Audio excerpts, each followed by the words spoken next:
All right, so we're recording. Good morning. So a little recap of last night's session 32, Blackfish Bay Joth campaigns. Todd's World. Todd's our GM for these sessions, usually every other Wednesday. Every other Wednesday, because Tuesday nights we generally do Simba Room. So unfortunately, David and John couldn't make it last night. No sweat. Todd was gracious enough to go ahead and run a session for Dell and I. I went ahead and used so Todd, very cool. Todd rewards our attendance by giving players XP for showing up to sessions, and that XP can be banked. And if a character dies or is retired or whatever may occur, we can use that banked XP to create a new character. Which I think is smart for old school gaming that is lethal. It allows players over the course of long campaigns to have enough XP banked that they can create characters that aren't always level 1. So, and because we weren't going to have, we got a pretty interesting group of characters over the last few sessions. Arig, Trotter, Lauren, and Bomber have had 2 or 3, 4, 5 sessions, something like that, maybe four sessions together in a row, and it's kind of become the main thread of the campaigns right now. This particular quadruple, what do you call it? I don't know. This particular group of characters. And we had a little cliffhanger as we fished Trotter out of the lake into his boat to escape the Grudge Guardian, which is, again, this curse that has been plaguing us in the region since Trotter and 2 other dead characters had desecrated a tomb. So there is a curse upon us of this creature trying to kill us. But because David and John couldn't make it, and we're kind of on this vessel, having rowed out into the lake to get away from this creature, I personally thought, here's a chance for me just to start another character in the campaign world. Didn't discuss it with anybody outside of Todd. I asked Todd, I'm thinking I'll just make a new character. I can use my bank to start him at level 2 or level 1. I didn't really care. I just thought I don't really want to play. I didn't want to just pull a rig. I kind of wanted to keep that thread together, but it's not my call. But Todd's like, great, make a second level character. Or make a character, use your 1600 XP. I went ahead and made a thief. Again, I've talked candidly about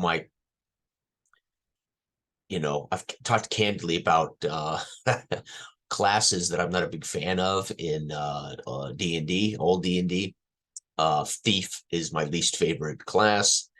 And not because I think the rogue personality is interesting, and not because I don't think picking locks, climbing walls, moving in shadows, moving silently, all those things are fantastic elements, for a game.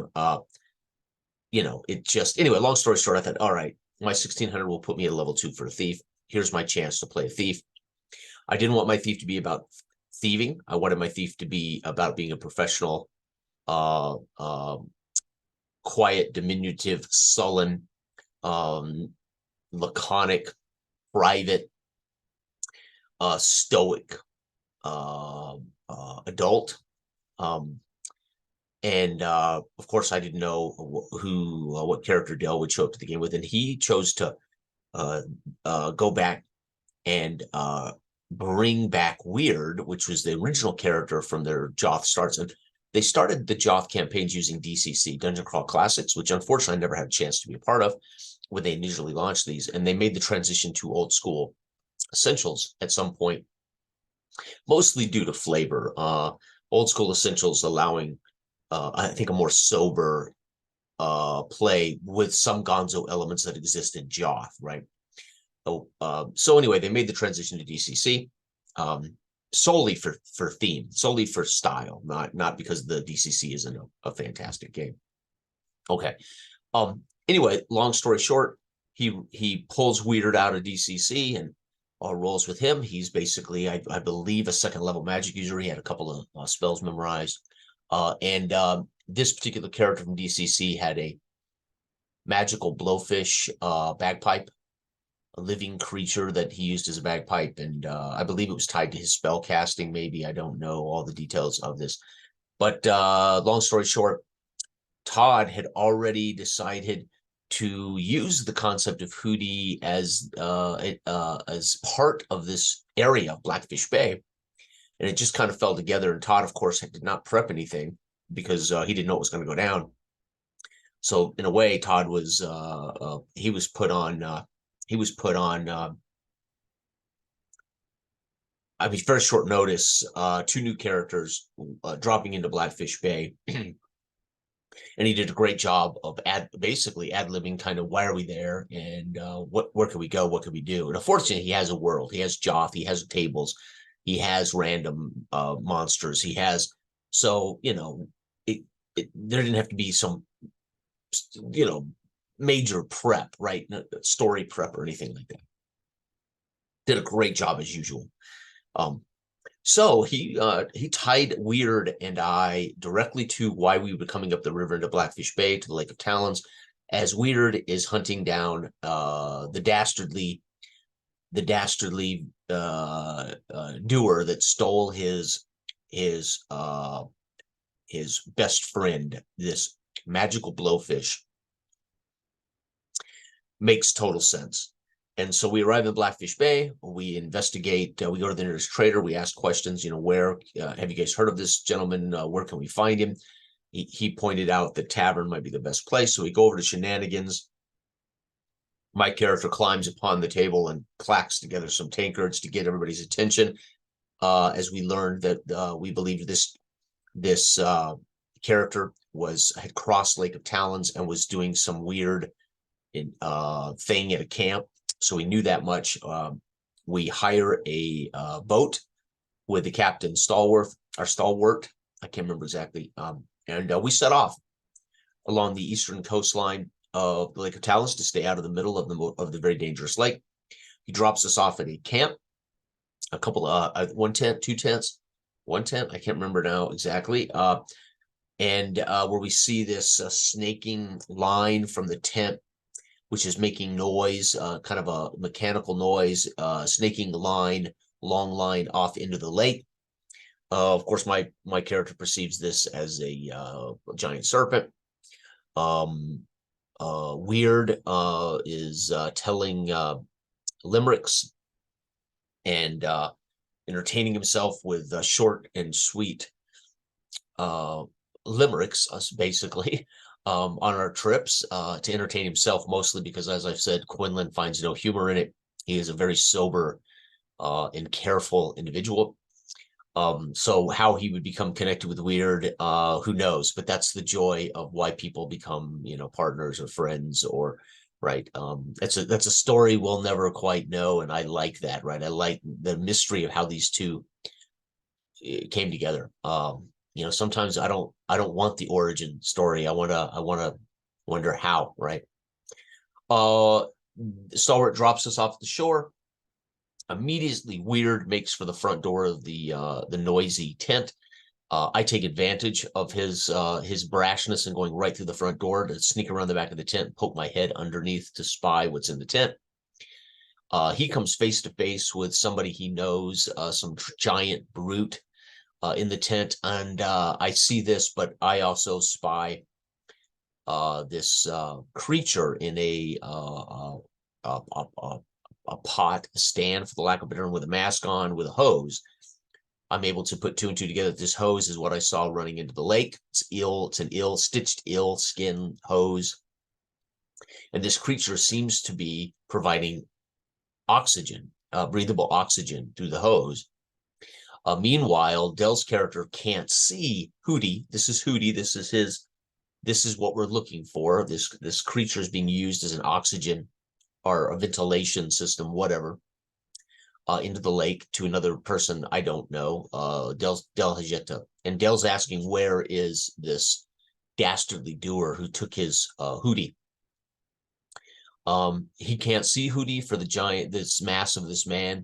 They end up in a non-lethal fisticuffs. Weird turns tail and leaves the tent, pulling on the oxygen tube. As I sneak in during this ruckus and cut the mask off of Hootie, and I stuff Hootie in my backpack. I steal away out of the back of the tent, and I purposely hide the backpack in the bushes. And I did this for two reasons. One, I didn't want to advertise that I had Hootie. Second, if we got caught or something happened, I didn't want them to know where Hootie was. I figured it'd be a bargaining tactic if we got captured or something. I could use the fact that I've hidden Hootie from them. Meanwhile, while Weird is trying to strangle the hose off and pull the hose out of the lake, he makes angry this bodyguard, so to speak, Crutledge, and Crutledge proceeds to actually attack Weird. I step up from behind the tent, load my sling with a well-chosen, nicely rock stone from the ground. The great thing about OSE is slings require no bullets. They're free because you can pick up stones anywhere. And so I like to describe how I kick around a few stones while Dell is in a melee down by the river, by the lake shore, and find a nice rock that feels just right. Load that sling, and I pepper this guy with a couple of hard shots while Dell is both trying to fight off Crutledge, but at the same time deal with this creature that's come out of the lake. He's clearly had his oxygen cut off. Large iron helmet with a glass mask. He pulls it open, and Dell's character is able to see it is this dastardly doer who stole Hootie, and he's trying to entangle them in his own line. While all this is going on, again, Crutledge strikes down Weird, killing him on the shore, disemboweling him. And Quinlan then makes a break for it, snatching his backpack out of the brush and the bushes, and ignoring calls from behind as he literally heads into the wilderness, not following the roads or the paths, across directly east into the wilderness. And as sun falls, I continue to hike on as far as I can east toward what I had seen earlier in the day, billowing smoke from what looked like a village quite a distance away. So I was looking to follow that smoke, hoping to find some kind of civilization or village. Meanwhile, hiking through the night, luckily not running into any hostile or dangerous creatures, I top a large mountain with trees where I can see everywhere a 360-degree view of the surrounding area. And I decide this is a great place to make camp, try to catch some Z's, no fire. And I'm surprised to find standing there among these trees a skinny little druid. This would be Dell's next characters. Dell created a druid on the fly. And the druid, we're surprised at each other. The druid begins by asking me lots of personal questions. And Quinlan, again, isn't, he's if anything, he is guarded. He's a thief, but he's not just a thief, pickpocket. He is a professional. And so he ultimately, spooked by this guy, doesn't know what his game is, is irritated that he's asking question upon question.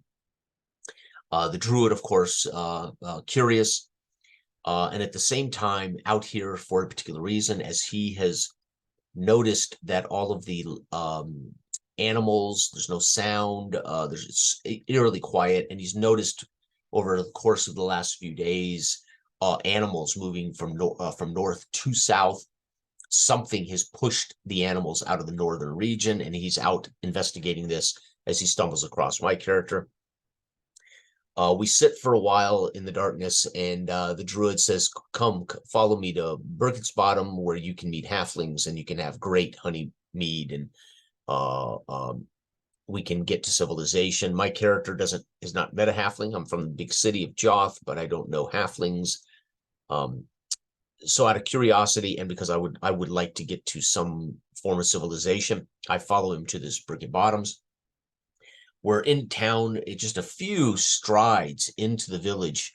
We are stopped by a halfling sitting on his front stoop smoking weed. Brick Bottom finest tobacco, right? He invites us onto his stoop and provides us both a tankard of ale and some pipe weed. My character does neither. Again, very guarded, very careful. I've never seen a halfling before, although my character is short. I've described him as small, a diminutive, and short human.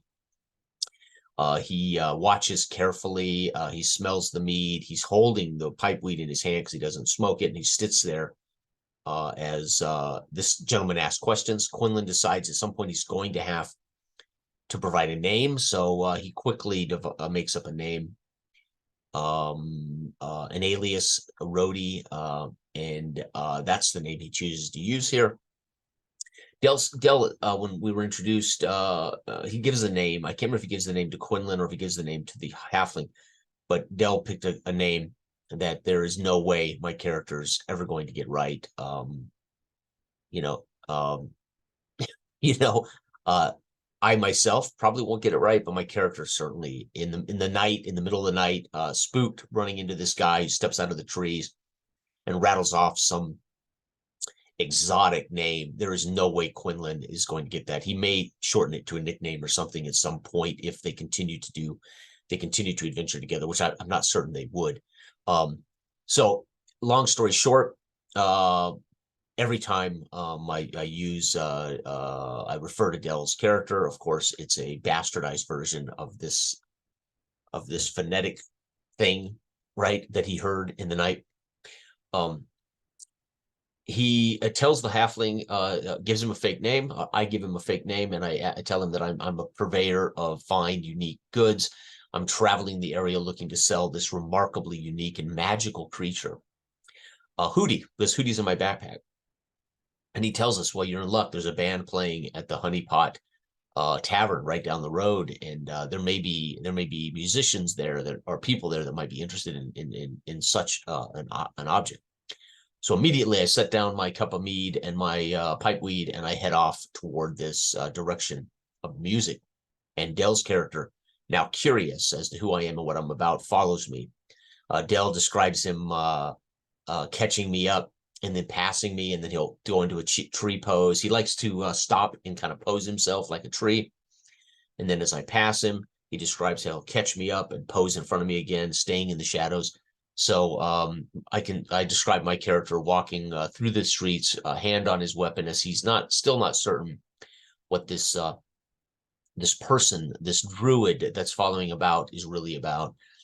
We arrive at the tavern. I spy some young halflings out front smoking pipe weed. We can hear the music coming from the establishment. Brody, or Quinlan slash AKA Brody, calls over one of the halfling youth, and pays him a silver piece to go in and get one of the band members to come out and take a look at what I have. Mick, the one of the dwarven musicians, maybe the front man, face man of the band, who knows? I don't know. But Mick comes out and meets me in the dark, and I show him Hootie. And I show him this living, magical, innocent creature that was Weird's best friend. And I'm compelled to find it a good home first. Again, I'm a thief, but I'm not a greedy. I'm not greedy. More importantly, for the to pay respect and homage to his friend Weird, who he saw brutally murdered. He wanted to get Hootie to a safe, better place, and so where better than a band? Of course, who wouldn't want to roll with a band and be a live, magical musical instrument for a bad dwarven band, right? Long story short, my most important negotiation was, will you take care of this creature? Will you love it and keep it in good? And of course he agrees to. So I conjure in my head. I was trying to think of the value of items on the inventory list, and I made him what I thought was a fair offer for a magical creature that was also a musical instrument. So I made a fair offer of 25 gold, just thinking of all the items in the inventory sheet of OSC, where would something like this maybe be about? And so I said 25 gold, and he agreed. We did make a check. My character has a +1 charisma, so again, not strong. He has a -1 in strength, but a +1 in charisma, +1 in dexterity. So of course I made him a thief. And anyway, we parlay. He agrees, gives me the 25 gold. I then take shelter somewhere in the village for the remainder of the evening to get a safe and comfortable sleep. Pay a couple of gold, while Dell's character heads northeast out of the village to investigate to a high spot in the northeast, overlooking the region, as he's still trying to uncover what is forcing these animals to flee the north. And he spots in the distance, far west in the distance, around a village called Colbailey, what appears to be glistening in the moonlight,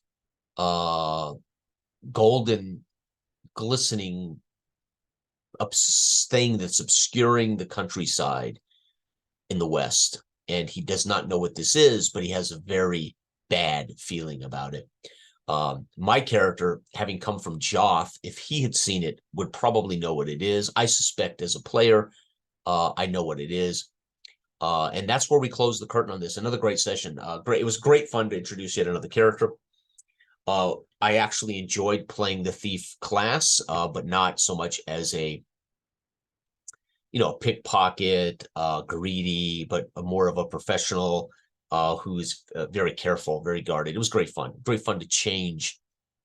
I like presenting, I like playing different characters and trying to stay true to who they are as a personality. So it was good. I enjoyed it. Great session. Dell's new character is fantastic. Weird, I barely got to know yet, so to speak, right? Again, Weird existed in previous sessions, has some lore among the players in this campaign that's been going on, I think, almost 4 years. So Weird and Hootie meant something to Dell and Todd, is they are part of the original. So, and I think I'd seen 1 or 2 of the sessions a couple of years ago. I'd watched 1 or 2 of the sessions, and so I knew of Weird and his blowfish bagpipes, right, which is cool. But my character, we assumed, traveled together, and somehow they came together, and I agreed to help Weird go on this adventure to get Hootie back. And then unfortunately, he's not long for our session. So Dell on the fly. The great thing I love again about these old school games, the old D20 D&D games, is you can make a character in 5 minutes. And some people don't name them until they kind of get going with them. Some people don't really give them a description until they get going with them, and I'm okay with any of those things. Old school Moldvay, D&D, OSE, this kind of OSR would always be first choice for me as a player and a GM, or something like it, for a couple of reasons. One,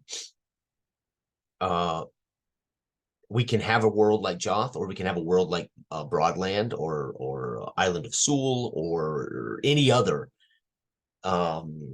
agnostic setting, right? So I love that. I love that we can use OSC with Greyhawk. We could use OSC. You could use it with anything. Forgotten Realms, our own stuff, created as we go, like I'm doing with the local group with White Box, right?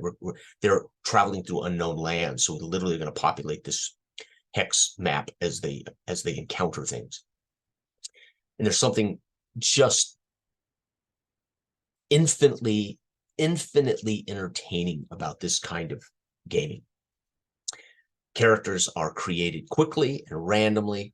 We try to, as a player, play the character at the table and then hopefully imbued some personalities or traits to these as they survive or as we connect relationships with other human beings that are in the table, etc. And I tend to bring to a setting my own preferences. I don't like playing non-humans, so I usually play humans. And I generally like fighters, clerics. Once in a while, I'll play a magic user, but it's rare. Cleric is the class I choose because I like a character that comes with some sense of belief that he is engaged in something greater than himself. So the cleric for me is always just I just like the idea of him belonging to something and then out in the world trying to reconcile his profession with his beliefs, but maybe in this secular world, right? So there's just something very fun for me with choleric, with the idea of playing a zealot or a priest or a holy man, whatever. And then I love the fighter. I mean, man, because I like gravitas. I like games to be grounded. I like the gravitas of the guy with the sword, the shield, the leather armor, a spear, you know, and a net, and that's just me. And I'm boring, and but I love that, and I like that kind of thing. So that's generally what I do. Uh, and because I'm going to think like a human, I'm going to I made imbued a different, completely different personality, completely different issues or whatever as a human. I don't want to necessarily be an elf because I'm going to ultimately be a human playing an elf. I'm going to ultimately be a human playing a dwarf. I'm going to ultimately be a human playing a halfling. And it's going to always come off basically as I am this thing with pointed ears and magical abilities and might live for 400 years, but I'm really, I'm still ultimately a human being. So I rarely play other races in these games. So if I was into at 53 as an adult who loves to do what we do even in a slightly different way than we did as kids, I'm not necessarily interested in the challenge of becoming an elf or a dwarf. So there'd be people who would say, dude, you know, that's where you get to challenge yourself. I would ultimately be a dwarf, I would either be playing a very, how can I say this? I would end up playing a generalization of the dwarf that I've either read in fantasy books or seen in movies, or the generalization of the elf, which we've all seen, you know, and I feel like I'm choosing elf and that I'd be playing Legolas or whatever, right?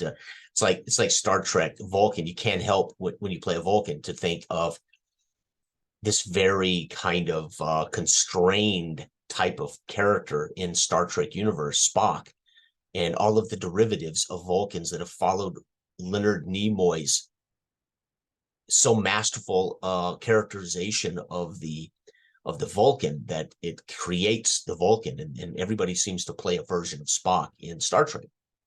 Sorry, but that's fine because, you know, again, this is a culture. It is a creature. It is a people who use logic and ration and reason to suppress their animalistic nature. Completely makes sense, right? I have to believe there are Vulcans who don't, and they're very dangerous and very violent, right? So somewhere on Vulcan were these, I'm sure, cultures of Vulcans who didn't suppress their more dangerous sides, right? Okay. But either way, so I like to play humans who can be vast and various. They can be comical, they can be stupid, they can be sharp, they can be whatever. So I like to toy with the human condition. Therefore, I like to be humans. And I don't mind who I'm playing with being whatever they are. I don't mind them being whimsical. I don't mind them being serious. I don't mind them. So again, that's fine, right? I mean, that's the joy of socializing in our hobby.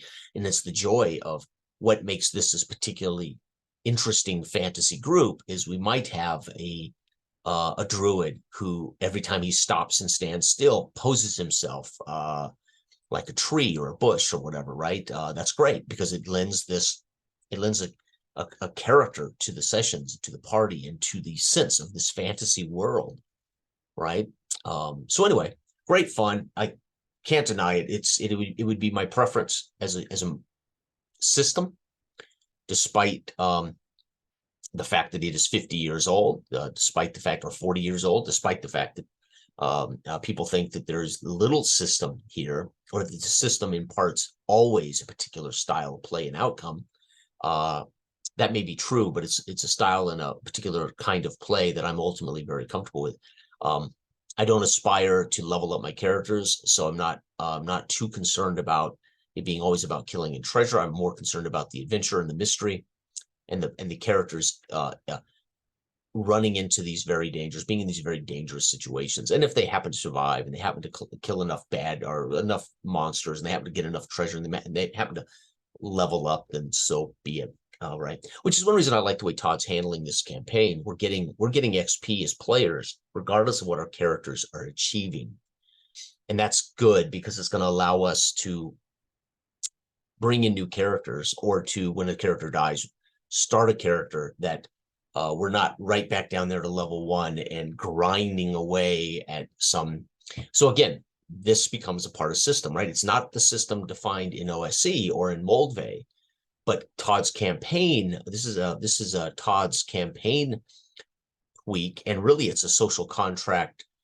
You show up, you get credit as a player for adhering to our schedule. It's a great way to try to get players to show up regularly if they're so inclined, or they can, right? And so you're rewarded, so to speak, for that. And that also becomes part of the system because it imparts another, again, if people don't think system matters, they don't think mechanics matter. System matters because it rewards a certain style of play. And this just rewards us being involved. Therefore, our characters could be level 2 or 3 or 4 down the road, even if it's a brand new character. And therefore, we're ultimately carrying over almost an inheritance of I mean, you could do it that way, right? You could actually have an inheritance and then tax it, right? So every bit of experience my characters earn, I keep, but when they die, there could be a tax on that. So let's say I'm at 2,700 XP and I got a thief who's about to make level, or let's say I'm close to making level 3 as a thief. I collect another 500 XP in 2 sessions, then I unfortunately die, but all of that XP is carried over, and I'm taxed a death tax, and therefore I still need to get about 500 XP to level up to level, right? So I mean, there could be, for me to be a thief, right? But there's all kinds of ways to add this to your campaigns or your sessions, and that becomes part of the system because players are aware of how it works.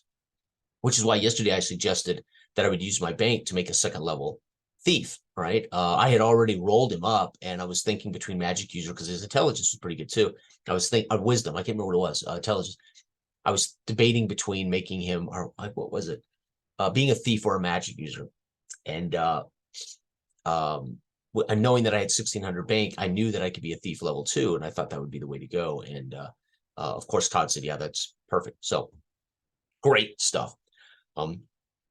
So again, whether I'm GMing consistently, like I've done for years, Sword and Wizardry Continual Light, Sword and Wizardry, and Basic Fantasy, now White Box. Those are the 4 games that have dominated my gaming in the last 15 years since I returned to gaming. And I returned using Labyrinth Lord, and there was nothing wrong with Labyrinth Lord.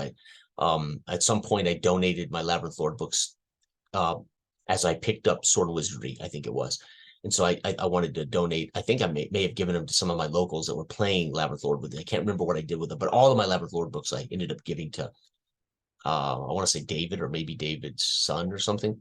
I can't remember what I did with those, but because I wanted, again, for them to take that old school and share it with their friends and bring old school, as many people back to the old way at the time, because 4th edition and Pathfinder were the dominant monsters in the local tables, right? So, and of course, then I found Basic Fantasy and ran that for a long time, and Sword and Wizardry Continual Light and White Box, and there's still. I love Adventures in the Eastmark. Adventures in the Eastmark is one of my absolute favorite OSRs. It has just enough in the basic book of the world to light the imagination, but again, loosely defines the cultures and the details, leaving it for me to do, or leaving it for us as a campaign to do. And I really like Adventures in the Eastmark OSR as well. So it's why I'm always finding myself there as a GM, and it's why I'm always finding myself there as a player. I'm trying to find myself there as a player. Um, there's no doubt. I got to do very little play in D&D as a kid. I think Jeff may have run a couple of sessions. Ron ran a couple of sessions. Scott ran a couple of sessions. But Paul might have tried. And I'm talking about these are my core friends when we were kids growing up. But it seemed like I was generally DM, and that's fine because I loved to provide entertainment. I love to provide a space for these guys to play, despite my lack of adhering to the rules. Right? Jeff was always quick to say, it's in the rule book, dude. I'd be like, oh, really? Wasn't paying attention. Now I'm completely different that way, right? The rules, so much. The irony is, I'm finding adhering to OSC, adhering to white box. Obviously, we have some tweaks, some homebrew tweaks as we do as veteran gamers. But I'm finding it damn near adhering to the rules, 80%, 90%. The games are better than I could have ever imagined. And as a player, I have discovered, of all the experiences I've had, Ubiquity, 2D20, some various other games. When it comes right down to it, I love fantasy, and I love the D20 formula. I roll up a character, and it is what it is, and we find out. We play to find out. I love Symbaroum, by the way. I've talked about this. My favorite modern fantasy game is a D20 roll under attribute system, and I love it. And I love the setting, and I love what we're doing in our campaigns. But it's not as simple, right? Because we have rituals, and we have traits, and we have abilities. So the game doesn't bloat up in power, but it gets more dynamic in abilities, and the creatures have abilities, and as opposed to the creatures having 2 attacks or 3 attacks or a breath weapon or whatever, and has HD4 with 30 hit points or whatever. Which again, something like basic fantasy, you can create on the fly bandits, and you just need to know their HD, their hit points, their attack weapon, and it's so easy to adjudicate those games while still providing us a paradigm of how play works. And so again, great session. Never a dull game with these guys. Never without joy. It's wonderful. So I look forward to more. So again, I can't pronounce Adele's character's name. I'm not even certain he can pronounce it. Todd, I think, made a pretty good effort of phonetically getting it. And I think he scribbled it down. I think in the session, I think you can see he kind of tries to scribble it down. But for the most part, Quinlan would probably go through an iteration of bastardizations of Adele's character's name until he landed on a nickname like Snafu or Snarfo or something. And it's funny because you don't do it, you don't do it to irritate the player. You don't do it to, but I've said it before as a GM, if you want me to get your name right, don't give me some crazy name, pick a name that's everybody can understand and remember and pronounce, and it'll be a lot easier for everybody, so when you come up with some very, strange name, there's just, and Quinlan in the middle of the night, spooked in the dark, talking to someone he doesn't know, it's one ear and out the other. He's going to get pieces of it, right? So I've always told players, if you really want us to get it right and you want us to know it, you need to write it down phonetically for everybody at the table. Don't matter how you spell it, but write it down on an index card and give it to everybody at the table and pronounce it and say, please, this is my character's name. If you want that kind of respect or adherence, you owe it to people to give them more, make it clear, or pick something everybody can get. The first group I ran here when I came back to gaming, and I was friends with the manager of GameStop, Sean, and David, and Big Mike, and all those guys. And Sean had never played a traditional tabletop role-playing game. And so we made up characters in Labyrinth Lord. I told him, just play, and I'll just, it was so foreign to Sean. He's like, what can I do? Like, anything. What do you want to do? Where do you want to go? What do you want? It took him a minute to go, really? So whatever he kind of could imagine could occur. And it was great. And my first YouTube videos were recapping that experience because, number one, I had not GM'd in 12 years, 15 years, whatever it was. I had not GM'd total strangers I would say in 20 years. But I mean strangers. I mean, they were friends of mine. I knew them from shopping at GameStop and chatting with them and got to know them. But I mean, he was a noob. Sean was a complete noob. David had played, and Big Mike, of course, had been playing since high school, since junior high and high school. And of course, they're friends. And there's another Mike and Carl. And but the point is, the gist of that was they all picked names that were very cool and short. Boz, Gear, right? And again, Boz was short for boss because David worked for Sean, so he was the boss. So Boz, B-O-Z. And David joked that he was a Gear in the corporation, so his dwarf's name was Gear, and Teff, Big Mike was Teff, right? So perfect, right? They're all one syllable, simple to spell, simple to say, simple to do. And I greatly appreciated it back in the day, right? So anyway, I'm sure Dell at one point was probably irritated. But when I knew I was never going to get it right, then it became part of Quinlan's thing. He's not going to ever get it right. So there you have it, right? All right. Everybody have a great weekend. I have canceled those dark places for Saturday. We only have 2 players that it looks like can make it. We are trying to rotate games into our Wednesday night schedule. So I thought, well, why don't we, I'll just save those dark places and I'll get it into the Wednesday night rotation where David and John and Todd and Dell and anybody else who wants to join us on a Wednesday night could try those dark places. I'm just planning on a one-off to experience those dark places. We might do more. Our goal is to also just try different games. And generally for me, those are one-offs. I am too much enjoying long-term play of the game I grew up with, or a D20 derivative OSR of that.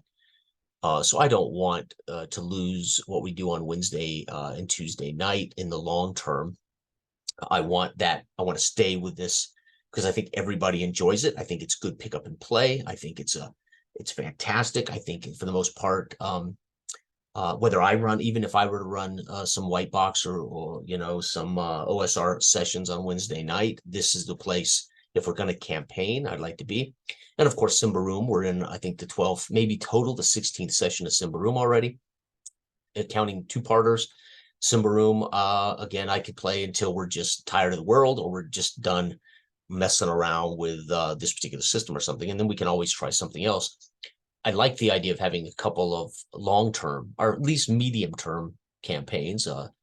Certainly Joth, I don't imagine we need to bring it into that in any way. But that's up to Todd. I mean, Todd's the GM. It's his time. But the gist of it is,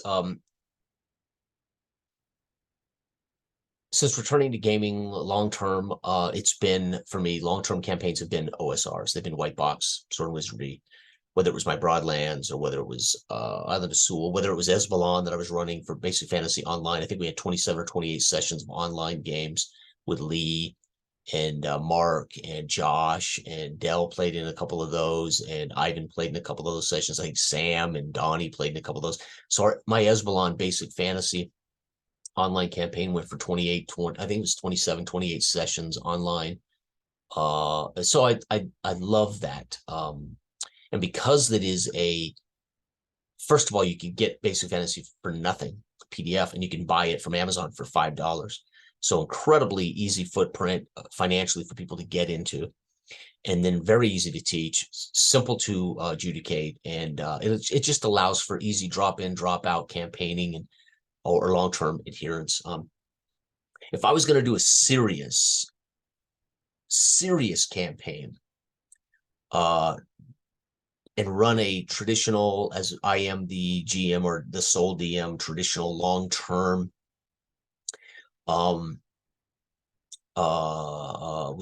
with intention on it being a long-term commitment, once a week for a year or once a month for 2 or 3 years, whatever the case may be, I would choose probably the original Sword and Wizardry hardback. It is AD&D. It's a remaster of AD&D for the most part.